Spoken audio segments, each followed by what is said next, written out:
नमस्कार दोस्तों, आप सब कैसे हैं? आज की जो कहानी है वो हमें भेजी है देविका ने, जो कि नोएडा की रहने वाली है। इस कहानी में आपको समझ में आएगा कि कभी कभी लोगों से घुलना मिलना जिंदगी में कितनी बड़ी मुश्किल खड़ी कर सकता है।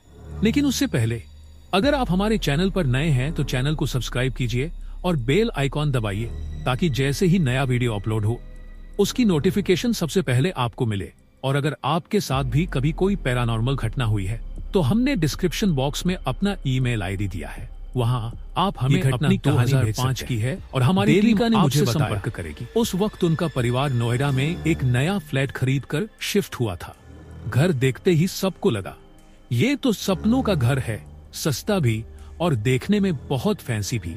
शिफ्ट होने से पहले माँ पापा ने पूजा रखी, सारे पड़ोसी बुलाए गए, सब आ गए थे। बस सामने वाले फ्लैट की एक भाभी पूनम अभी तक नहीं आई थी। पूजा चल रही थी कि थोड़ी देर बाद पूनम भाभी हाथ में मिठाई का डब्बा लेकर पहुंची। उनकी नजर सीधी दिव्यांशी पर टिक गई। उन्होंने मुस्कुराते हुए मिठाई का डब्बा दिया दिव्यांशी को। तब देविका पूनम से कहती है, नहीं नहीं भाभी, इसकी क्या जरूरत थी? पूनम ने कहा, दिव्यांशी बिल्कुल मेरी छोटी बहन की तरह लगती है। शादी के बाद बहन से मिलना बहुत कम हो गया है। दिव्यांशी को देखकर मुझे बहुत अच्छा लगता है। दिव्यांशी भी वहां बहुत इमोशनल हो जाती है, लेकिन जैसे ही उसने मिठाई लेने के लिए हाथ बढ़ाया, डब्बा उसके हाथ से स्लिप होकर जमीन पर गिर गया। और तब बस एक पल के लिए पूनम भाभी के चेहरे पर एक ऐसा गुस्सा था जो समझ से परे था। उनकी आंखें जैसे दिव्यांशी को खा जाना चाहती हो, और अगले ही पल वो चेहरा बदल गया। एक हल्की सी फोर्स्ड स्माइल, और भाभी बोली, अरे कोई बात नहीं बेटा। दिव्यांशी ने इस बात पर उतना ध्यान नहीं दिया। फिर उस दिन जब पूजा खत्म हुई, सब लोग अपने घर लौट गए। दिव्यांशी ने भी पूनम भाभी के गुस्से वाले चेहरे को ज्यादा सीरियसली नहीं लिया। दिनों के साथ जिंदगी नॉर्मल लग रही थी, लेकिन एक अजीब बात होने लगी। कभी पूनम भाभी खीर ले आती, कभी मिठाई। हर दूसरे दिन उनका दिव्यांशी के लिए कुछ न कुछ लेकर आना एक आदत सी बन गई थी। और धीरे धीरे दिव्यांशी बदलने लगी। वो जो हमेशा अपनी माँ पापा के साथ रहती थी, अब पूरा दिन भाभी के घर बिताने लगी। अपने ही परिवार से दूर होती जा रही थी। माँ पापा और देविका सबको लगता था शायद नए पड़ोस के साथ टाइम स्पेंड करना अच्छा लग रहा होगा, लेकिन असली वजह उनमें से कोई समझ नहीं पाया। 2-3 महीने ऐसे ही निकल गए, और तब दिव्यांशी में एक अजीब सी उदासी, एक अलग सी खामोशी आने लगी। उस बदलाव को देखकर उनके पिताजी ने फैसला किया, हम सब मेहंदीपुर बालाजी चलते हैं, शायद सब थोड़ा ठीक हो जाए।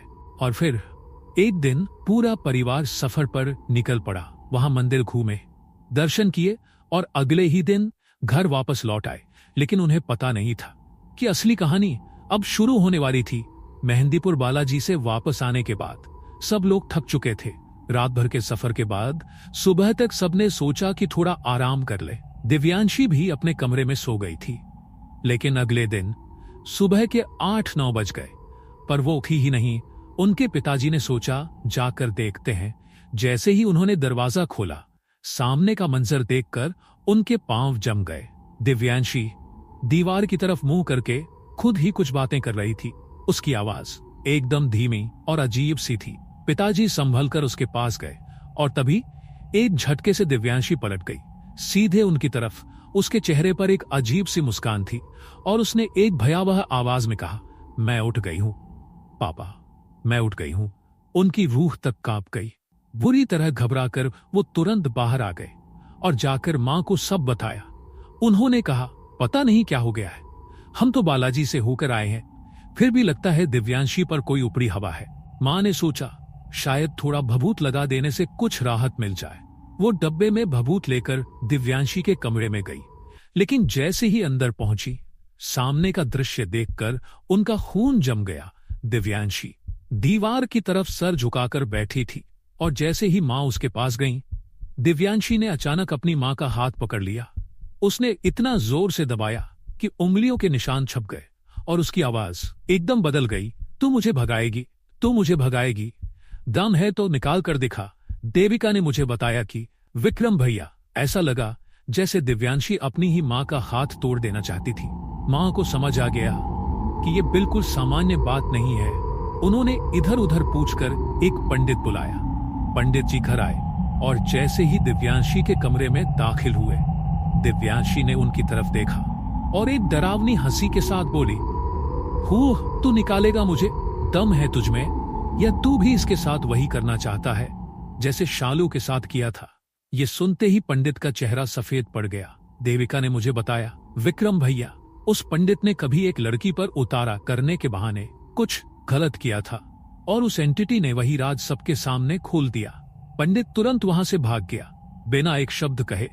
माँ ने तब ये सब मामाजी को बताया। मामाजी ने तुरंत कुछ नहीं कहा, बस बोले, ठीक है, मैं देखता हूँ और ठीक दो। 3 घंटे बाद मामाजी घर लौट आए। उनके साथ एक मौलवी साहब थे। मौलवी साहब ने जैसे ही दिव्यांशी को देखा तुरंत समझ गए कि कुछ तो गड़बड़ है, लेकिन अंदर क्या है ये वो तुरंत नहीं समझ पाए। उन्होंने दिव्यांशी की माँ से पूछा, क्या ये अभी हाल फिलहाल में कहीं गए थे? माँ ने बताया, हाँ, कुछ दिन पहले ही हम मेहंदीपुर बालाजी गए थे। ये सुनकर मौलवी साहब शांत हो गए। उन्होंने आंखें बंद करके कुछ जप किया और फिर माँ से कहा, इसे एक बार फिर से मेहंदीपुर ले जाना होगा, वरना शायद बहुत देर हो जाए। उनके पिताजी ने तुरंत एक गाड़ी का इंतजाम किया। दिव्यांशी को ले जाने से पहले उनकी आंखों पर पट्टी बांध दी गई ताकि जो भी एंटिटी उसके अंदर है वो रास्ते में कुछ देख न पाए। सफर शुरू हुआ, पर रास्ता आसान नहीं था। कभी अचानक गाड़ी बंद पड़ जाती, कभी लंबे ट्रैफिक में फंस जाती, जैसे कोई जानबूझकर उन्हें वहां तक पहुंचने से रोक रहा हो। सफर में कितनी रुकावटें आई, पर आखिरकार परिवार दिव्यांशी को लेकर मेहंदीपुर बालाजी मंदिर पहुंच गया। वहां उन्हें कहा गया कि 5 बार बालाजी के पास अर्जी लगानी होगी और जो नियम होते हैं उनका पूरा पालन करना होगा। दिनों तक ये क्रिया चलती रही और धीरे धीरे दिव्यांशी का चेहरा बदलना शुरू हुआ। सब धीरे धीरे सामान्य होने लगा और तब मौलवी साहब ने एक राज खोला। उन्होंने कहा, जब आप लोग पिछली बार मेहंदीपुर आए थे तब एक औरत का उतारा हो रहा था। उस औरत के अंदर 3 जिन्न थे और उस वक्त आप चल रही हो या मैं जाऊं, उसकी बात सुनकर वो तीनों जिन्न उस औरत के शरीर से निकलकर दिव्यांशी के पीछे हो लिए। और आपको पूनम भाभी याद है ना, जो दिव्यांशी के लिए कुछ न कुछ बनाकर लाया करती थी? उन्होंने दिव्यांशी पर वशीकरण कर रखा था। उसकी खूबसूरती देखकर उसने उसे अपने बस में करने की कोशिश की और फिर दिव्यांशी से लड़कों से बातें करवाकर उनसे पैसे मंगवाती थी। ये सुनते ही माँ पापा के पैरों तले जमीन खिसक गई और देविका, जो ये सब मुझे बता रही थी, उसकी आवाज कांप रही थी।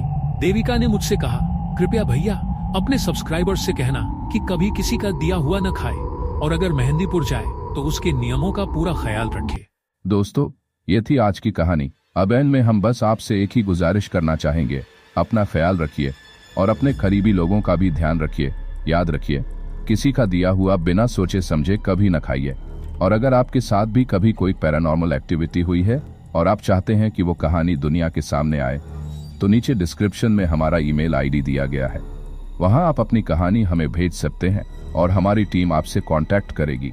और हाँ, नए वीडियोस के लिए चैनल को सब्सक्राइब करना ना भूलें और वीडियो को शेयर करें अपने दोस्तों और अपने करीबी लोगों के साथ। मिलते हैं अगले वीडियो में एक सच्ची घटना के साथ।